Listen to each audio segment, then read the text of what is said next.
I used to word everything so carefully to the point where I was terrified of even speaking or writing anymore because I didn't want to offend people.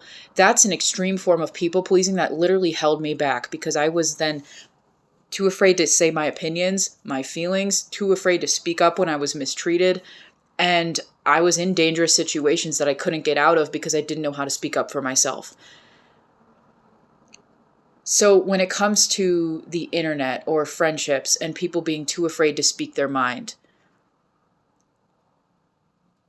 what I've learned from my personal experience, and I'll say this because I just witnessed this happen in a comment section, when people would look at me and listen to me picking apart my words, taking a long time to try to process what words to say so that I could offend the least amount of people instead of just coming out with it and saying it, people did not view that as a respectful and thoughtful process.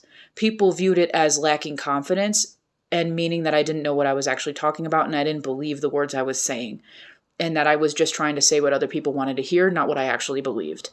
And I know that that's unfair, but I also know that that's in reality how a lot of people think.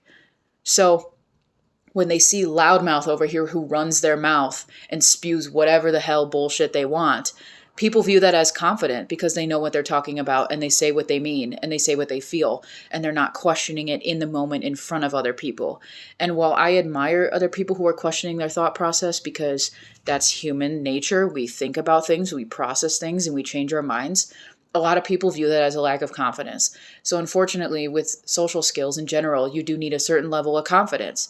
And when I lacked it entirely, people did not respect me. People thought I was sketchy and skeevy. They're like, what are you hiding? I wasn't hiding anything. I was terrified of people. That's it. I was terrified of people. And the less afraid I am of other people, the more I realize these social interactions come easily because I can just be myself. And people will, in real life, in person, people are way more forgiving than online when it comes to little slip-ups or things you might say wrong. And there's a lot of people that I talk to at work who might say things in a really bigoted, outdated way. And if I could gently correct them, sometimes they'll say, oh, that's a good point. Oh, I guess you're right. And then we move forward. We don't hold it against each other and cancel them for life.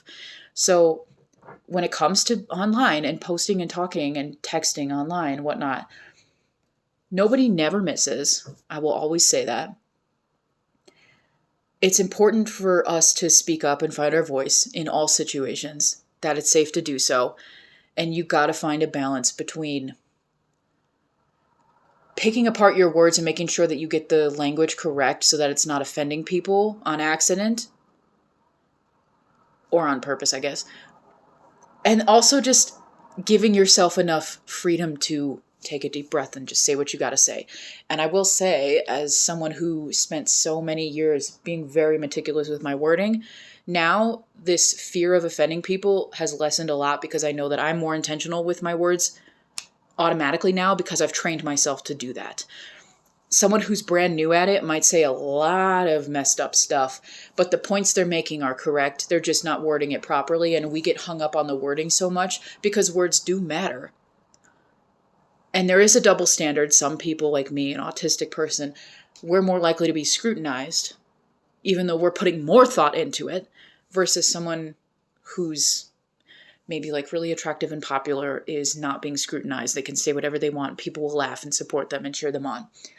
There's a balance in everything. And when I say that, people get so mad when I say there's a balance. They're like, well, it's easy for you to say. I never said it was easy. It's a simple thing. It's not complicated. You have to find a balance between good and bad, heavy and light, night and day. There's always a balance. That's life. But I never said it was easy to find that because that balance is different person to person. It's going to be different situation to situation. And the circumstances of those situations that may change. It's a balance to figure out your balance. That's hard. But it's a skill. That's the thing I'm trying to say is it's a skill. There's a lot of people who think, I've seen this online, people commenting stuff like this. The other day I saw someone comment that emotional intelligence, you're either born with it or not. If you don't have it, you're screwed. And everyone in the comments was saying, absolutely not. What do you think therapy is for? You can literally learn emotional intelligence. And I completely agree with that. As a former social worker, you can learn emotional intelligence just like you can learn social skills. And I'm saying that as someone who recently learned most of my social skills in my late 20s. As an autistic who was just mostly high all the time, I have learned a lot of my social skills more recently. And I went through a lot of bad situations because I didn't have them. And not everybody has the privilege of learning them. But now that I've learned them, I realize just how out of touch I was because I was in my own little world.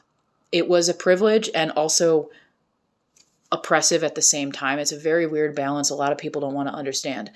So when I say you have to learn a balance, it's because that's the only way to really keep yourself afloat in this world, right? If you're aware of all the fucked up social issues that are going on and have been going on since the beginning of fucking time, and you want to have moments of joy, then you have to allow yourself both of those to coexist. That's the world, you know? So when it comes to speech, that's what I'm saying. Remember, if you pick apart your words, there's a certain point in time when it's no longer serving you, it's hurting you. It's okay to let that go. And the thing is, when you start letting that go, it's practicing. You know, it's almost like exposure therapy in its own way. I would post a little bit more and a little bit more that's a little bit more blunt than last time. A little bit more cheeky than last time. Less meticulous, less professional, and a little bit more relaxed and casual. And you can see that in my videos if you've been watching any of my videos for the past year, especially. I've made that shift over time because I'm letting it go more and more and understanding that, you know, the people who get it, get it. The people who want to get it, they're going to come around, they're going to think about it, and they'll get it. The people who just flat out hate me and want to misunderstand me, they're going to do that. And that's okay because I don't need all of those people in my life. They're random people on the internet, or they're people I've never met, or they're people I have met, people I don't talk to. Those people don't matter to me. Their opinion shouldn't dictate how I live my life. This is not my job. This is a hobby of mine. It's a passion of mine, is speaking, yapping, editing videos. It's super fun for me, even though nobody is seeing these. That's fine. I don't really care. I've been saying YOLO again. Look, I'm 28. I've been saying YOLO again. But it's true. Damn it, you only live once. Live it respectfully. Try to mitigate the harm you cause as much as possible. And let yourself have some fucking fun. There are people far worse than you who are doing so much worse, but they have fucking awesome lives and people love them and cheer them on. And that's not fair. So if you are one of the people who are actually genuinely putting thought into what you say to others, you're already a step ahead. You can let yourself take a fucking break every now and then. You can let a swear word slip. You don't have to apologize for your wording all the time. You can say, hey, I know I'm not wording this correctly, but I got to get it off my chest. Let it go. You know, let it out. And I'm grateful to have, honestly, my dad, because he lets me talk like that off the rip. And he knows that if I'm being disrespectful, he'll correct me. But he also knows I just need to talk shit sometimes. And he is probably the only fucking person on the planet that gives me the benefit of the doubt now. To know that when I say something like a blanket statement, it's because I've thought it through. When I am being closed-minded, he knows it's because it's something I've been through. You know, he knows that I have really good intentions and that I think all the time.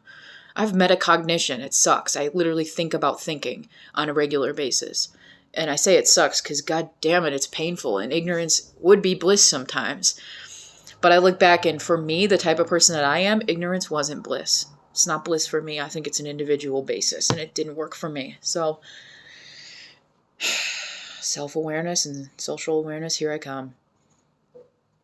I had to get this off of my chest today. Who's going to see this? I don't know. Maybe someone will see it. Maybe no one. That's okay. This is like my diary anyway. Well, if you did listen, thanks. And I hope you have a good day.